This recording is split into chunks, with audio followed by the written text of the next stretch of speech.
Hi geniuses, welcome to the channel Science Wizard. This channel is all about the science subject of classes 6th, 7th, 8th, 9th and 10th physics and chemistry.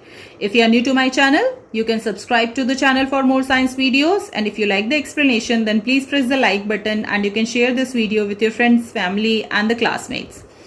And if you want the question and answers of this chapter, so you can visit my website sciencewizardpoojaranjan.com. I will give the link of that website in the description box. So the chapter which we are going to discuss today is of class 8 biology chapter. Okay, chapter 8 cell structure and functions. So सबसे पहले हम समझते हैं ये word cell होता क्या है. Okay. So basically आपको पता है ऑलरेडी कि आपके चारों तरफ जो भी चीज है, ठीक है, that is considered as a matter because anything around you which has a mass and occupy space is considered as a matter. ठीक है, तो आपके घर में आप हो या आपके घर में वो टेबल है, चेयर है, बेड है, आपकी बुक्स हैं, पेन है, पेंसिल है, everything is considered as a matter. ठीक है, अब आप अगर क्लासिफाई करोगे मैटर को तो you can classify them into two, living and the non living things. ठीक है, तो अगर लिविंग थिंग में हम क्लासिफाई करते हैं तो बेसिकली जितने भी लिविंग होते हैं they are all the organisms. ठीक है, अब लिविंग ऑर्गेनिजम्स क्या होते हैं? सो बेसिकली कोई भी ऐसा ऑर्गेनिज्म, अब ऑर्गेनिज्म किसको कहते हैं? सो ऐसी किसी भी लिविंग थिंग को जो कि ग्रो करती है, रिप्रोड्यूस करती है और रेस्पॉन्ड करती है to the stimuli. Respond to the stimuli का मतलब है कि जैसे आपने सनफ्लावर को देखा है, it respond to the sunlight. Okay, so this is the response to the stimuli. या फिर आप जब किसी भी गर्म चीज को टच करते हैं, किसी हॉट यूटेंसिल को, तो आप अपना तुरंत हाथ हटा लेते हैं. But that is not the case with the spoon, okay, in your kitchen and with the towel in your kitchen. ठीक है, they don't respond to the stimuli. They are considered as a living organisms. What are the examples? So plants around you, any kind of animal or microorganisms. Microorganisms means which you cannot see through the naked eye. In order to see these microorganisms, you have to use a microscope, which we have discussed earlier in the chapter 2, like bacteria, protozoa, fungi, algae. These are the microorganisms. They are also considered as a living organisms. Why? Because they can also grow, reproduce and respond to the stimuli. Okay, so इसका मतलब कि जितने भी living organisms हैं, जितने भी living things हैं हमारे चारों तरफ, अगर हम उसका सबसे स्मॉलेस्ट यूनिट देखें कि वो बनी किससे हैं, ठीक है, क्योंकि आपकी बॉडी, अगर आप लिविंग ऑर्गेनिज्म हो, ठीक है, अगर आप अपनी बॉडी को देखो तो आपकी बॉडी कितनी बड़ी है, ठीक है, कितनी सारी चीजें हैं, कितने सारे फंक्शंस परफॉर्म होते हैं आपकी बॉडी में, बट वो कौन से सबसे छोटी यूनिट है जिससे कि आपका बॉडी फॉर्म होता है? So that smallest structural and functional unit. तो यहां पर जो आपका स्मॉलेस्ट स्ट्रक्चरल मीन्स वो आपकी बॉडी को स्ट्रक्चर प्रोवाइड करता है और आपके बॉडी में different types of function perform करता है. तो वो जो सबसे स्मॉलेस्ट स्ट्रक्चरल और फंक्शनल यूनिट है उसी को हम कहते हैं सेल्स. ठीक है, तो सेल जो है that is the smallest structural and functional unit of all the living organisms.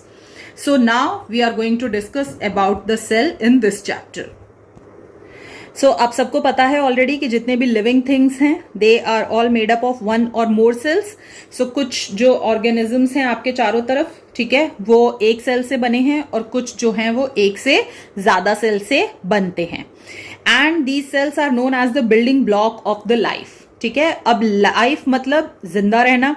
जिंदा रहने के लिए आपको क्या क्या करना पड़ता है? ठीक है, आपके बॉडी, आपको खाना खाना पड़ता है, आपको ऑक्सीजन लेनी पड़ती है और फिर आपकी बॉडी जो है उस ऑक्सीजन और खाने से एनर्जी प्रोड्यूस करती है. तो कौन बेसिकली वो एनर्जी प्रोड्यूस कर रहा है आपके बॉडी में? ठीक है, these are the cells only. ठीक है, आपको वॉक करने में कौन हेल्प करता है? Sales only. ठीक है, आपके बॉडी में चीजों को ट्रांसपोर्ट कौन कर रहा है from one place to another? Cells only. आपके हेयर्स, आपके नेल्स, आपके स्किन सब किससे बनी है? सेल्स से. सो बेसिकली जो आपका सेल है वो बिल्डिंग ब्लॉक कहलाता है लाइफ का. मतलब कि आपके बॉडी में जो भी फंक्शन परफॉर्म होते हैं they are performed by the cells. And why we are calling them the building block? Because यही छोटे छोटे सेल्स जब एक दूसरे से ज्वाइन होते हैं, कंबाइन होते हैं, दे perform the different type of cells perform the different types of functions in your body, और उन्हीं की मदद से आपकी पूरी बॉडी फॉर्म होती है और आप जिंदा रह पाते हैं. सो इसको सेम कंसीडर करो ऐसा कि आपको घर बनाना है. ठीक है, घर बनाने के लिए इतनी बड़ी बड़ी बिल्डिंग, आप इतने छोटे छोटे ब्रिक्स को ज्वाइन करके इतनी बड़ी बिल्डिंग्स बना लेते हैं. सो वहां पे जो ब्रिक्स हैं वो क्या हैं? They are the building blocks of the building. Okay, आप यहाँ पे जो भी बिल्डिंग्स खड़ी कर रहे हैं इतनी ऊंची ऊंची, उसके बिल्डिंग ब्लॉक्स क्या हैं? ब्रिक्स हैं. बट अगर हम पूछें कि लिविंग थिंग्स जो हैं, ठीक है, any kind of living organism, उनके बॉडी का जो बिल्डिंग ब्लॉक है वो किससे बना हुआ है? So that is the cell. अब ये जो सेल है ये सबसे पहले डिस्कवर्ड हुआ था by the scientist Robert Hooke in 1665. उन्होंने क्या किया था? उन्होंने एक थिन स्लाइस ऑफ कॉर्क लिया था. सो जनरली जो कॉर्क होता है दैट इज द, आपने देखा होगा जो बड़े बड़े ट्रीज होते हैं ना, तो उनका जो बार्क होता है, जो छिलका होता है, ठीक है, उससे ये कॉर्क फॉर्म होता है. और जनरली ये वाइन की जो बॉटल्स होती हैं या शैम्पेन की जो बॉटल्स होती हैं उनमें वो जो लकड़ी का एक लगाया जाता है ऊपर से, ठीक है, उसको क्लोज करने के लिए, that is the cork. So basically उन्होंने एक थिन स्लाइस लिया कॉर्क का, ठीक है, और उसको माइक्रोस्कोप में ऑब्जर्व किया. तो जब उन्होंने उसको माइक्रोस्कोप में ऑब्जर्व किया तो उन्होंने देखा बहुत छोटे छोटे box like structure in the microscope, और वो बॉक्स जो थे वो एक दूसरे से सेपरेटेड थे by the partition. So let me show you. So as you can see, ठीक है, ऐसा कुछ स्ट्रक्चर दिखा था. ये सेम स्ट्रक्चर जो होता है ये आपने देखा होगा, जैसे मधुमक्खी का छत्ता देखा है ना आपने, तो उसमें आप देखते हैं ना ऐसे छोटे छोटे से बॉक्सेस होते हैं, वो ज्वाइन होते हैं एक दूसरे के साथ, तो इतना बड़ा मधुमक्खी का छत्ता बन जाता है. इन द सेम वे वैसे ही स्ट्रक्चर उन्होंने माइक्रोस्कोप में ऑब्जर्व किया जब वहां पे कॉर्क रखा तो. ठीक है, अब let me show you the magnified version of it. So कुछ ऐसा होता है, ठीक है, ऐसे छोटे छोटे से स्मॉल बॉक्सेस होते हैं और वो इन जो पार्टीशन है इनसे सेपरेटेड होते हैं, और एक स्मॉल बॉक्स को उन्होंने सेल का नाम दिया. ठीक है, सो उन्होंने इन बॉक्स को सेल्स का नाम दिया.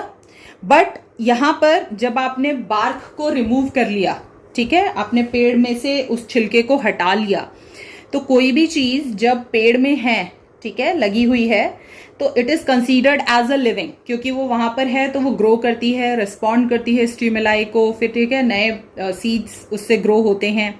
But as and when you have removed the bark of the tree and you have processed it, ठीक है, और उससे आपने कॉर्क बना लिया, तो now it is the dead cell. So basically Hooke ने जो एक्चुअली ऑब्जर्व किया था under the microscope, that is the dead cells in the cork. So यहाँ पे लिविंग सेल नहीं देखा था उन्होंने, that is the dead cell. Okay, so even उनके डिस्कवरी के 150 साल के बाद भी कोई नई रिसर्च इस सेल के ऊपर नहीं आई, क्योंकि साइंटिस्ट के पास ज्यादा इम्प्रूव माइक्रोस्कोप नहीं थे जो कि और ज्यादा मैग्नीफाई कर सकें, so that they can study the different type of cells. ठीक है, सो इसीलिए आज साइंटिस्ट के पास बहुत ही हाई मैग्निफिकेशन माइक्रोस्कोप्स हैं जिससे कि वो इस सेल्स की स्टडी इजीली कर सकते हैं.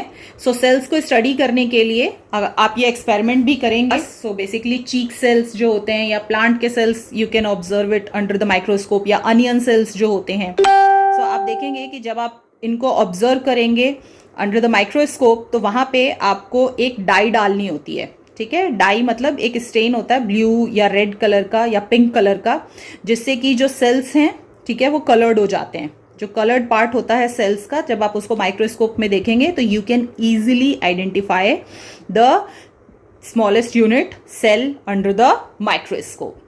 Now after that the cell theory was given. ठीक है, तो ये सेल थ्योरी किसके द्वारा दी गई थी? 1838 में जो दो जर्मन बायोलॉजिस्ट थे, Matthias Schleiden and the Theodor Schwann, ठीक है, इन्होंने पुट फॉरवर्ड की थी cell theory of life. Okay, अब मेन पॉइंट क्या थे उसके? तो सबसे पहला कि कोई भी जो लिविंग थिंग है, यहाँ पे जो लिविंग थिंग हम बात कर रहे हैं ना, तो we are talking living thing मतलब कि जिसमें जान है. जान किसमें होती है? ऑर्गेनिजम्स में. ठीक है, only we are talking about the living organisms here. ठीक है, तो जितने भी लिविंग थिंग्स हैं they are all made up of the cells. मतलब एवरी लिविंग थिंग का जो स्मॉलेस्ट यूनिट होता है दैट इज द सेल. ठीक है, just as the wall is made up of the brick. ठीक है, तो वॉल का स्मॉलेस्ट यूनिट ब्रिक है, वैसे ही जितने भी लिविंग ऑर्गेनिजम्स हैं उनका स्मॉलेस्ट यूनिट सेल्स है, ये बताया गया। Hence cells are the basic building blocks of all the living organisms. तो ये बहुत इंपॉर्टेंट है, जो बिल्डिंग ब्लॉक होता है किसी भी लिविंग ऑर्गेनिज्म का, दैट इज द सेल। जो सेल्स होते हैं they are considered as a complex living structure, ठीक है। अब ये जो सेल्स हैं why they are considered as a complex living structure, because जो डिफरेंट सेल्स हैं उनका डिफरेंट शेप होता है, डिफरेंट साइज होता है, they perform the different functions. Cell बहुत छोटा होता है बट सेल के अंदर भी बहुत सारी चीजें होती हैं जो कि आप पढ़ेंगे अभी। Next, all the cells are similar in the basic structure. अब सारे सेल्स जो होते हैं उनका बेसिक स्ट्रक्चर सेम होता है, ठीक है। अब बेसिक स्ट्रक्चर का मतलब क्या होता है कि जितने भी एनिमल सेल्स हैं, ठीक है, उन सब में जो सेल की एक मेम्ब्रेन होती है, आउटर मोस्ट जो कवरिंग होती है सेल मेम्ब्रेन होगी, उन सब में साइटोप्लाज्म होगा, उन सब में न्यूक्लियस होगा। सो ये हर सेल में प्रेजेंट होगा, तो उनका बेसिक स्ट्रक्चर जो होता है बेसिकली हर सेल का वो सेम होता है, बट उनका जो साइज और स्ट्रक्चर होता है, ठीक है। अब साइज और स्ट्रक्चर की बात करें तो जो डिफरेंट सेल्स हैं, क्योंकि वो डिफरेंट फंक्शंस आपके बॉडी में परफॉर्म कर रहे हैं, सो दैट्स वाई जो डिफरेंट सेल्स हैं उनके साइज डिफरेंट होते हैं और उनका जो शेप होता है वो भी डिफरेंट होता है। सो यहाँ पे देखो आप कुछ सेल्स दिए हुए हैं, ठीक है। तो चीक सेल्स आपके ऐसे दिखते हैं, अमीबा का जो सेल है ऐसा दिखता है, एग जो है वो भी सिंगल सेल है, मसल के सेल्स ऐसे दिखते हैं, नर्व सेल्स जो हैं वो ऐसे होते हैं, ठीक है। सो दैट्स वाई जो डिफरेंट सेल्स हैं, अगर आप देखोगे तो हर सेल में सेल मेम्ब्रेन है और ये छोटा सा जो पार्ट है दिस इज द न्यूक्लियस, ठीक है। स्किन सेल में भी ये आउटर मोस्ट कवरिंग जो दिख रही है that is the cell membrane, ये न्यूक्लियस। आपके मसल सेल में देखो this is the cell membrane, nucleus. आपको हर किसी में ये लिक्विड पार्ट भी दिख रहा होगा, अंदर ये पिंक दिख रहा है, इसमें जो ऑरेंज दिख रहा है, इसमें जो येलो दिख रहा है, these are all the cytoplasm. तो ये हर सेल में है, ठीक है। तो जो बेसिक स्ट्रक्चर होता है वो तो सेम होता है, but due to because the different cells are performing the different type of functions, so that's why जो उनका साइज होता है और जो स्ट्रक्चर होता है that is the different. Next, जो नए सेल्स हैं बॉडी में कब बनते हैं, जब ओल्ड सेल डिवाइड होता है, ठीक है। तो एक सेल जो होता है जब वो डिवाइड होता है तो 2 में फॉर्म होता है, फिर 2 सेल से 4 बनते हैं, 8 बनते हैं, इस ढंग से आपके बॉडी में नया सेल फॉर्मेशन होता है। Next, the organisation of the cell in the body of a living organism determines its structure, ठीक है। अब आपके बॉडी में या फिर किसी भी ऑर्गेनिज्म के बॉडी में, ठीक है, जो सेल्स हैं वो किस ढंग से ऑर्गेनाइज्ड हैं। If we are talking about the organization, so just see here.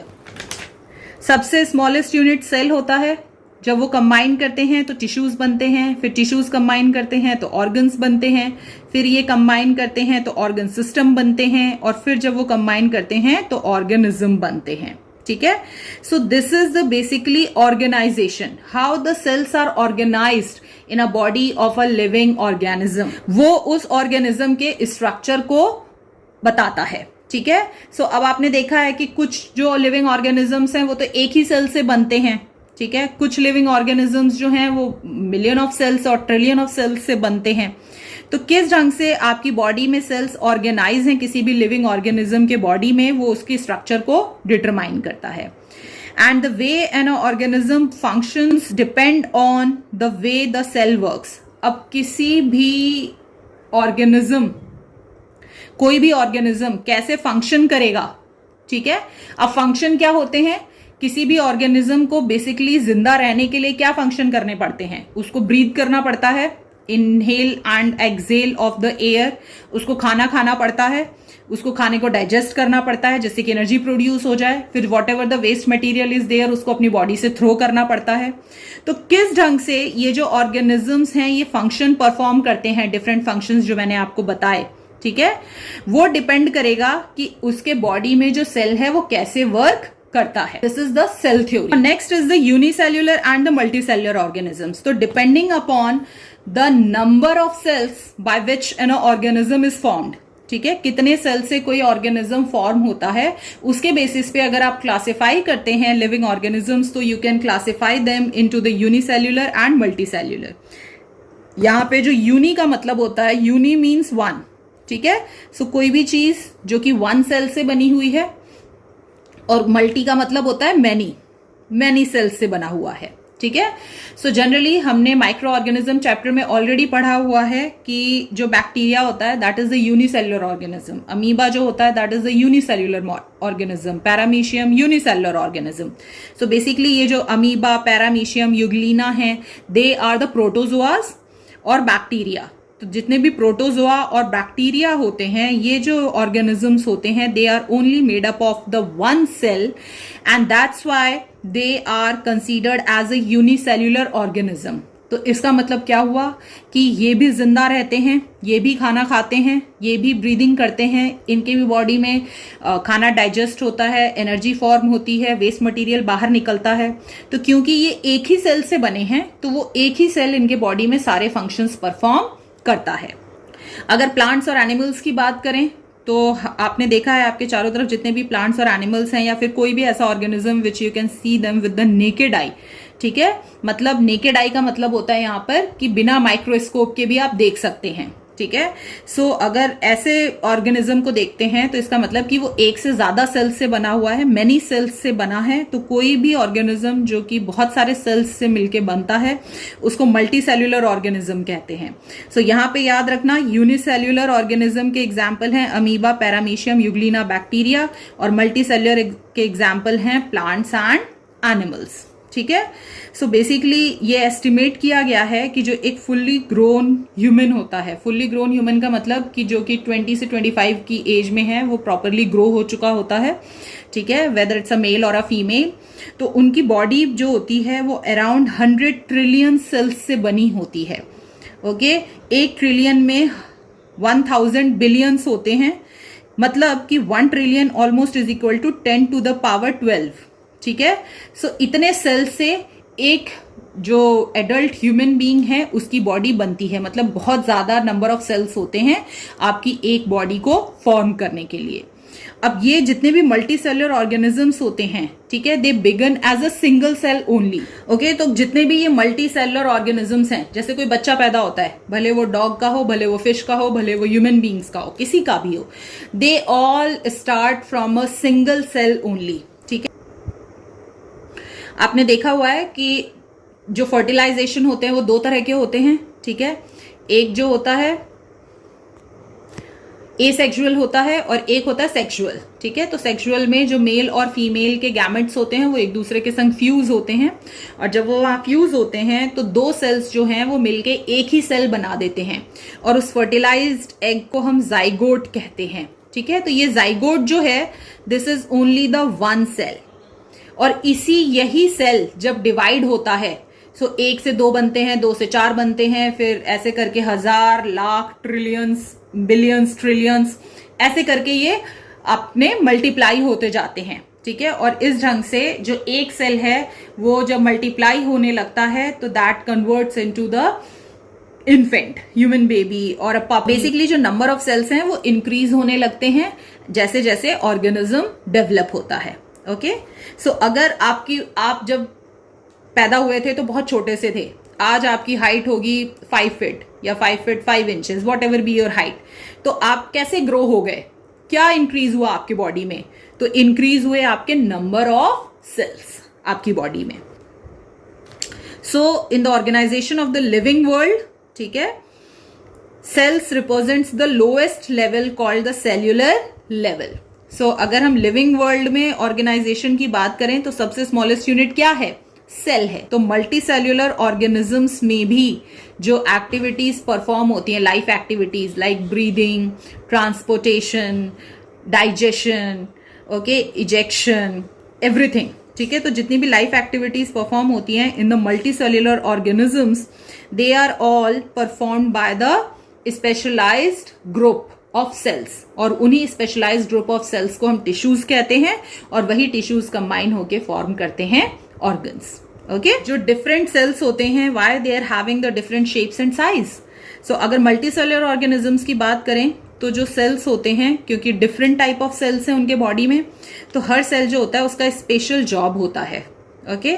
They have the different shape and different size, already I have shown you, like see the cheek cells have a different shape and size, egg is having different shape and size, Muscle cells are having different shape and size, skin cell, nerve cell, every cell is having different shape and size in your body. Okay, अब इनके different shape और size क्यों होते हैं? तो suppose करो nerve cell का example लेते हैं, ठीक है. So as you can see in the figure, this is the nerve cell, the pink one. So ये नर्व सेल जो होती है, इसमें जो फाइबर्स होते हैं that may be more than 1 metre long. तो ये जो नर्व सेल्स हैं, ये फाइबर्स होते हैं बेसिकली जो मैसेज ट्रांसमिट करते हैं from one nerve cell to another, जिसके कारण कि ब्रेन के थ्रू आपके पूरे बॉडी में मैसेज ट्रांसपोर्ट हो पाता है. ठीक है. सो जो मैसेज होता है वो पास होता है from one nerve cell to the another along these fibres. तो इन फाइबर्स की मदद से ही जो नर्व सेल है वो एक नर्व सेल दूसरे नर्व सेल को मैसेज ट्रांसपोर्ट करती है. अब आपने कभी सोचा है कि आप जब भी किसी गर्म चीज को टच करते हो, ठीक है, तो जैसे ही आपको गर्म फील होता है आप तुरंत हाथ हटा लेते हो. तो कैन यू इमेजिन, जैसे आप गर्म चीज को आपने टच किया तो सबसे पहले तो जो आपके स्किन है उसके थ्रू आपके नर्व्स, स्किन क्योंकि कांटेक्ट में आई है तो स्किन के थ्रू पहले नर्व सेल्स को मैसेज जाता है कि भाई जो बॉडी है इसका, ठीक है, वो गर्म चीज के कांटेक्ट में है. वो नर्व सेल फटाफट वो मैसेज लेके ब्रेन के पास जाती हैं, ब्रेन उसको प्रोसेस करता है और ब्रेन फिर मैसेज ट्रांसमिट करता है कि भाई उसको जल्दी से वहां से हटाओ नहीं तो हाथ जल जाएगा. और फिर उसके बाद वापस से ब्रेन से वो मैसेज कैरी करके आपके हाथ तक आता है. अब ये सारा process with in a fraction of seconds होता है. ठीक है, आप हाथ टच करते हो तुरंत हटा लेते हो, मतलब पलक झपकाने जितने टाइम में आपका ये प्रोसेस हो जाता है. सो अगर नर्व सेल्स इतनी बड़ी ना हो, ठीक है, अगर छोटी छोटी स्किन सेल्स जैसी हों, तो क्या आपको लगता है अगर उनमें ये बड़े बड़े से फाइबर्स ना हो जिससे कि जो मैसेज है वो जल्दी ट्रांसमिट किया जा सके from your different parts of your body to the brain and from brain to the different parts of body, तो क्या इतनी जल्दी कोई मैसेज ट्रांसपोर्ट हो पाएगा आपकी बॉडी में? नहीं. ठीक है, तो देयर में भी चांस कि आप कहीं गिर जाएं, आपको चोट लग जाए, आप जल जाएं और आपको पता भी नहीं चले.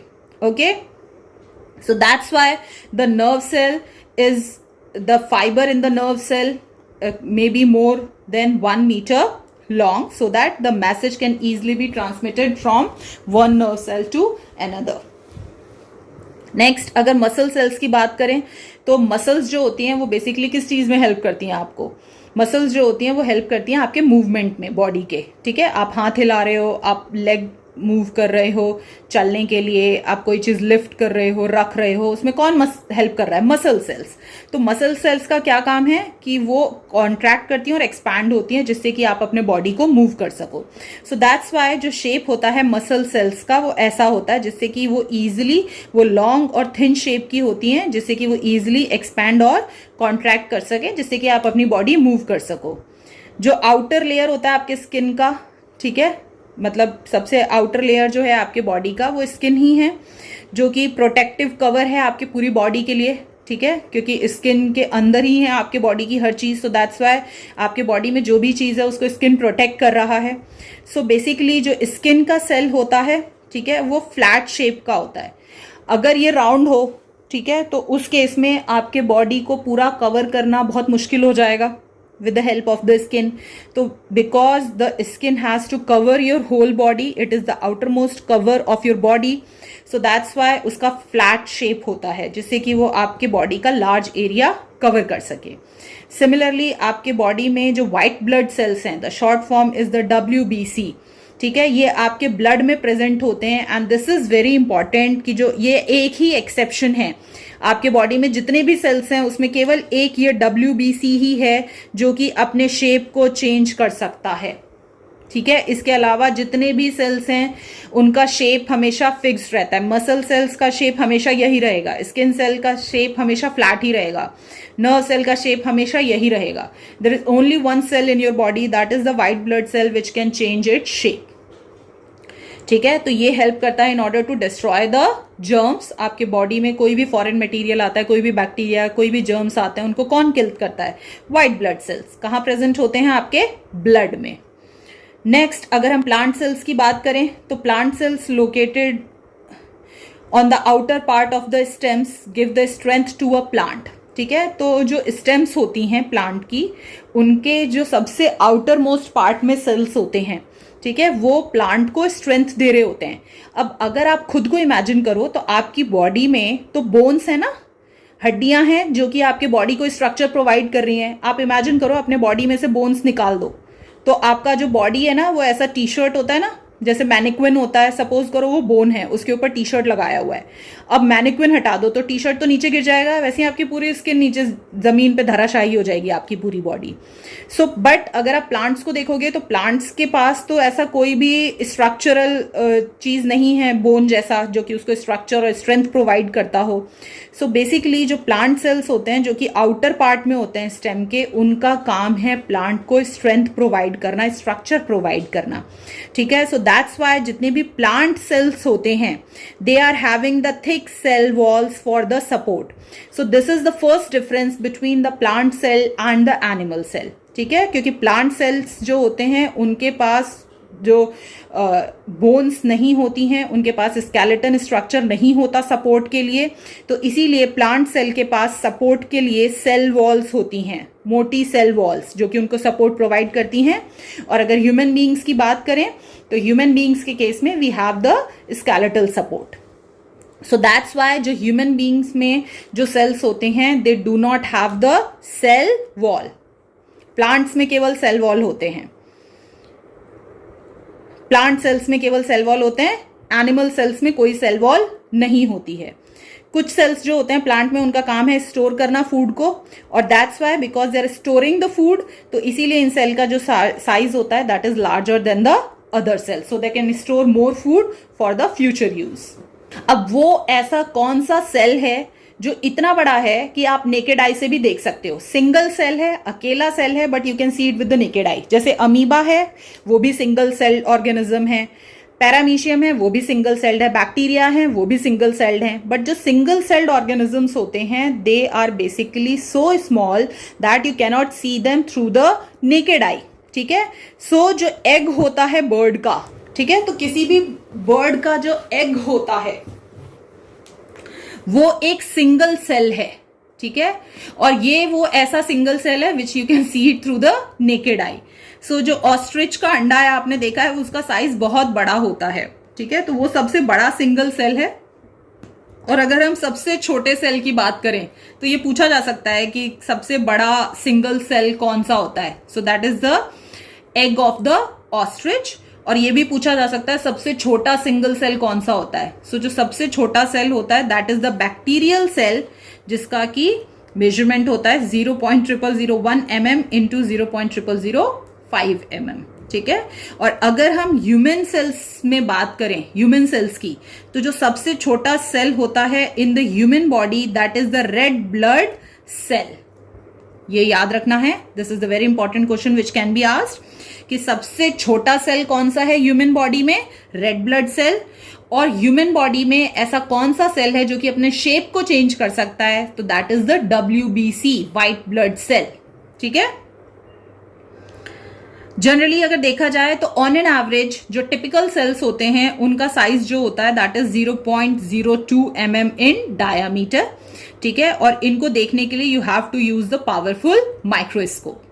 जनरली प्लांट्स में जैसे कि जूट है, ठीक है, या फिर हैम्प है, तो उनके जो फाइबर सेल्स होते हैं वो थोड़े लंबे होते हैं इन साइज, तो that's why you can easily see them in the microscope. अगर अमीबा की बात करें तो क्योंकि वो यूनिसेलुलर ऑर्गेनिज्म है that is made up of only one cell, तो और उसका कोई डेफिनेट शेप नहीं होता। और इसका डेफिनेट शेप क्यों नहीं होता है? बेसिकली क्योंकि जो अमीबा है जब उसको फूड कैच करना होता है, ठीक है, तो वो अपने जो फॉल्स लेग होते हैं जिनको हम स्यूडोपोडिया कहते हैं, उन फॉल्स लेग को कहीं से भी इंक्रीज कर सकता है और फूड को कैप्चर कर सकता है अंदर करने के लिए। ठीक है, सो अंदर जैसे ही फूड को डाल लेता है फिर उसके फॉल्स फीट वो गायब हो जाते हैं, फिर जहां पे उसको प्रे दिखता है वो वहां से अपने फॉल्स फीट इंक्रीज कर सकता है। तो ड्यू टू दिस जो अमीबा है वो that's keep changing its shape. So this is it about this video, and in the next video we are going to discuss the structure of the cell. और अगर आपको कोई doubt है इस video के रिगार्डिंग तो you can ask me in the comment section. I will reply you. Till then, take care. Bye bye.